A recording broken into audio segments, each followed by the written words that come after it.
Assalamualaikum warahmatullahi wabarakatuh. Halo teman-teman, bagaimana kabar kalian hari ini? Kembali lagi dengan saya Nur Hasanah, saya dari kelas RAB, Prodi PGSD, Fakultas Keguruan dan Ilmu Pendidikan.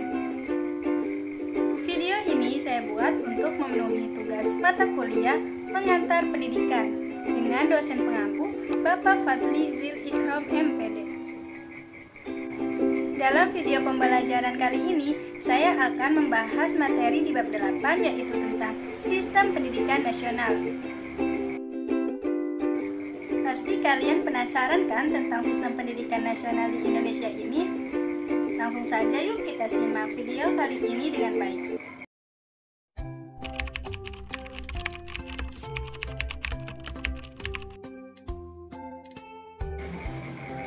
Tahukah kamu apa itu Sistem Pendidikan Nasional dan bagaimana sih penyelenggaraan Sistem Pendidikan Nasional itu?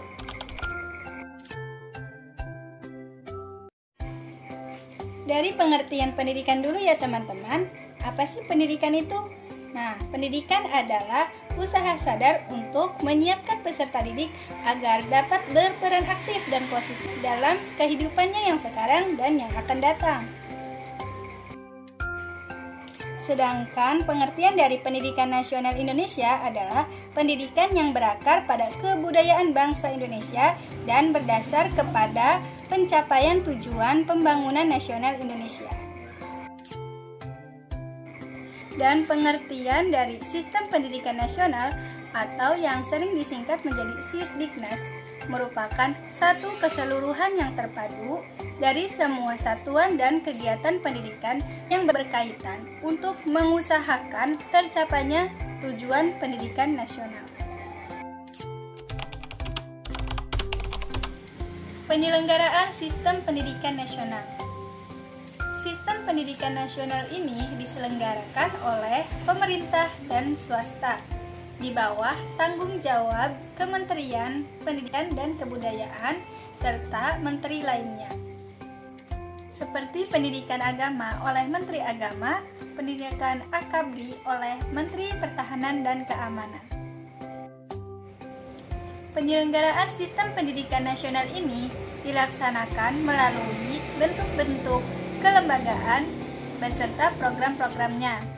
Nah, yang pertama itu ada kelembagaan pendidikan dan yang kedua itu ada program dan pengelolaan pendidikan. Yang pertama saya akan membahas tentang kelembagaan pendidikan.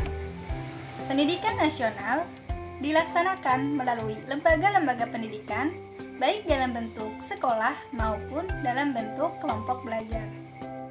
Berdasarkan Undang-Undang Republik Indonesia Nomor 2 Tahun 1989 tentang Sistem Pendidikan Nasional. Kelembagaan pendidikan dapat dilihat dari segi jalur pendidikan dan program serta pengelolaan pendidikan. Jalur pendidikan. Penyelenggaraan Sisdiknas dilaksanakan melalui dua jalur, yaitu yang pertama jalur pendidikan sekolah dan yang kedua jalur pendidikan luar sekolah. Apa sih jalur pendidikan sekolah itu? Jalur pendidikan sekolah merupakan pendidikan yang diselenggarakan melalui kegiatan belajar mengajar di sekolah yang secara berjenjang dan bersinambungan. Sifatnya yang formal, diatur berdasarkan ketentuan-ketentuan pemerintah dan mempunyai keseragaman pola yang bersifat nasional.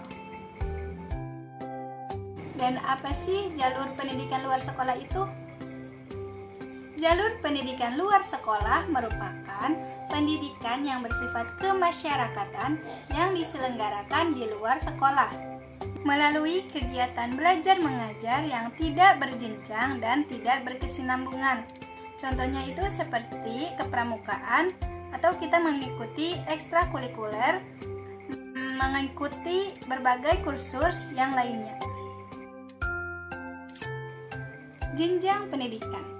Tahukah kamu apa itu jenjang pendidikan? Berdasarkan Undang-Undang Republik Indonesia Nomor 2 tahun 1989, yaitu tentang jenjang pendidikan.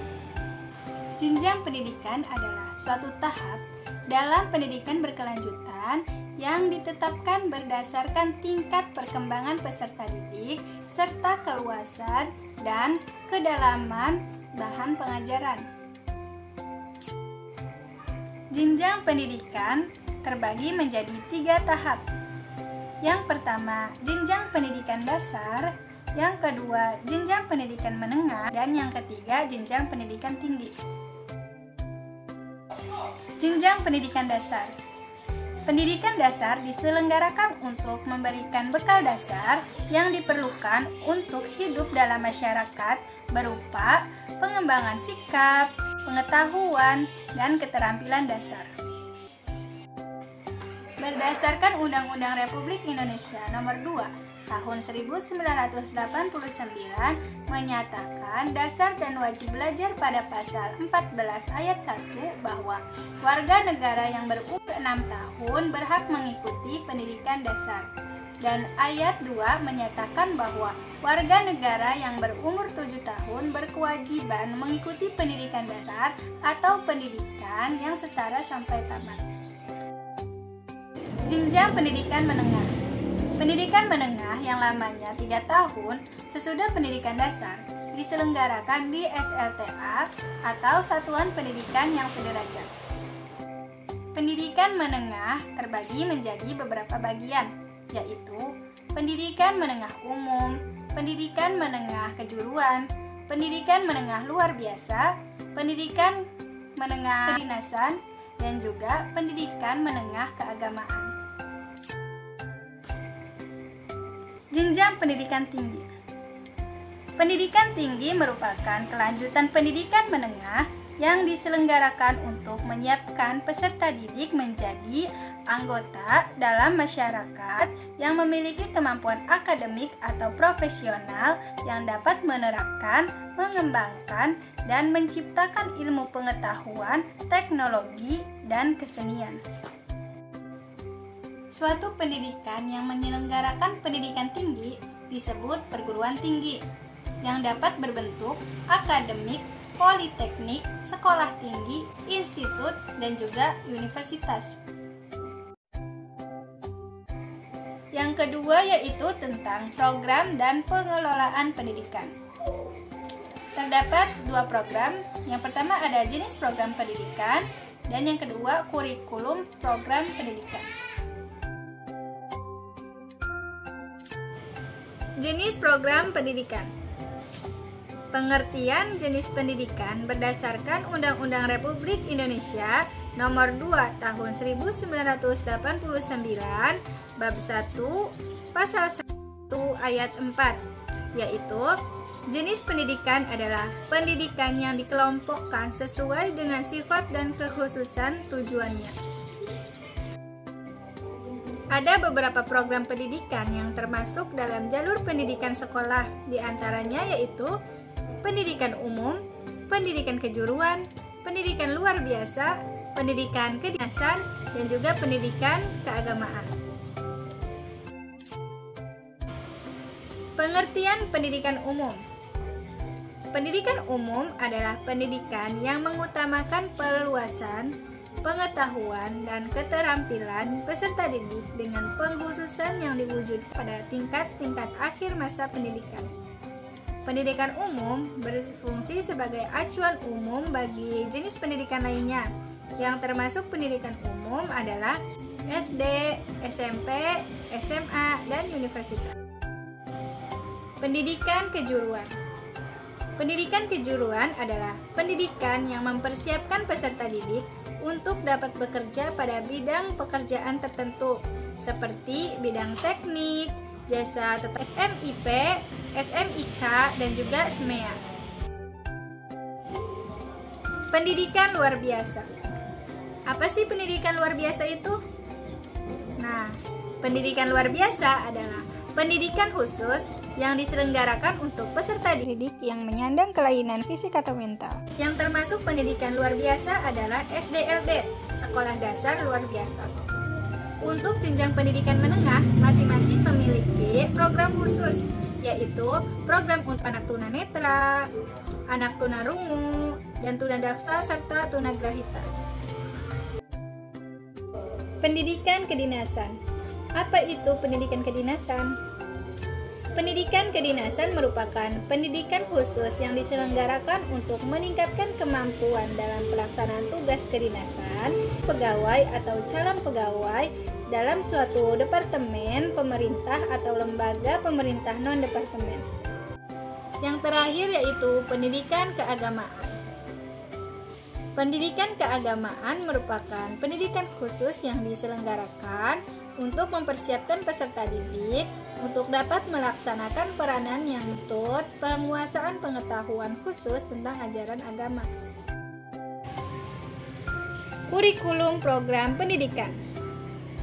Konsep sistem pendidikan nasional direalisir melalui kurikulum. Kurikulum itu memberikan bekal pengetahuan, sikap, dan keterampilan kepada peserta didik. Kurikulum dalam pendidikan dianalogikan sebagai arena tempat peserta didik berlari untuk mencapai finish, yaitu berupa ijazah, diploma, ataupun gelar. Ada beberapa deskripsi kurikulum yang diberikan oleh beberapa penulis, diantaranya yaitu menurut Hyman pada tahun 1973, kurikulum diartikan sebagai seperangkat mata pelajaran dan materi pelajaran yang terorganisir. Sedangkan menurut McDonald, pada tahun 1965, kurikulum itu diartikan sebagai rencana kegiatan untuk menentukan pengajaran. Aspek kurikulum. Kurikulum memiliki dua aspek. Yang pertama, aspek kesatuan nasional atau yang disebut dengan kurikulum nasional. Dan yang kedua, yaitu aspek lokal atau yang disebut dengan kurikulum muatan lokal. Berdasarkan Undang-Undang Republik Indonesia tahun 1989 pasal 38 ayat 1 menyatakan adanya dua aspek, yaitu nasional dan lokal, bahwa pelaksanaan kegiatan pendidikan dalam suatu satuan pendidikan didasarkan atas kurikulum yang berlaku secara nasional dan kurikulum yang disesuaikan dengan keadaan serta kebutuhan lingkungan dan ciri khas suatu pendidikan yang bersangkutan. Apa itu kurikulum nasional? Kurikulum nasional adalah kurikulum yang mengandung aspek kesatuan nasional, memberikan bekal kesadaran dan kesatuan nasional, memberikan semangat kebangsaan, kesetiaan sosial, serta mempertebal rasa cinta tanah air. Tujuan pendidikan nasional dinyatakan di dalam Undang-Undang Republik Indonesia tahun 1989 pasal 3, yaitu yang pertama, terwujudnya bangsa yang cerdas. Yang kedua, manusia yang utuh, beriman, dan bertakwa terhadap Tuhan Yang Maha Esa. Yang ketiga, berbudi, pekerti, luhur. Yang keempat, terampil dan berpengetahuan. Yang kelima, sehat jasmani dan rohani. Yang keenam, berkepribadian yang mantap dan mandiri. Dan yang terakhir yaitu bertanggung jawab pada kemasyarakatan dan kebangsaan. Kurikulum muatan lokal. Pengertian muatan lokal adalah program pendidikan yang isi dan media penyampaiannya dikaitkan dengan lingkungan alam, lingkungan sosial, dan lingkungan budaya serta kebutuhan daerah. Tujuan muatan lokal. Tujuan dilaksanakannya muatan lokal dalam kurikulum sekolah dasar dapat dilihat dari segi kepentingan nasional dan kepentingan peserta didik. Dalam hubungannya dengan kepentingan nasional, yaitu yang pertama, muatan lokal dapat melestarikan dan mengembangkan kebudayaan yang khas daerah. Dan yang kedua, yaitu muatan lokal dapat mengubah nilai dan sikap masyarakat terhadap lingkungan ke arah yang positif. Dari sudut kepentingan peserta didik, yaitu yang pertama, muatan lokal dapat meningkatkan pemahaman peserta didik terhadap lingkungannya. Yang kedua, yaitu mengakrabkan peserta didik dengan lingkungannya sehingga mereka tidak asing dengan lingkungannya. Dan yang ketiga, yaitu menerapkan pengetahuan dan keterampilan yang dipelajari untuk memecahkan masalah yang ditemukan di lingkungan sekitarnya. Terima kasih ya teman-teman yang sudah menyaksikan video ini. Semoga ilmunya bermanfaat. Wassalamualaikum warahmatullahi wabarakatuh.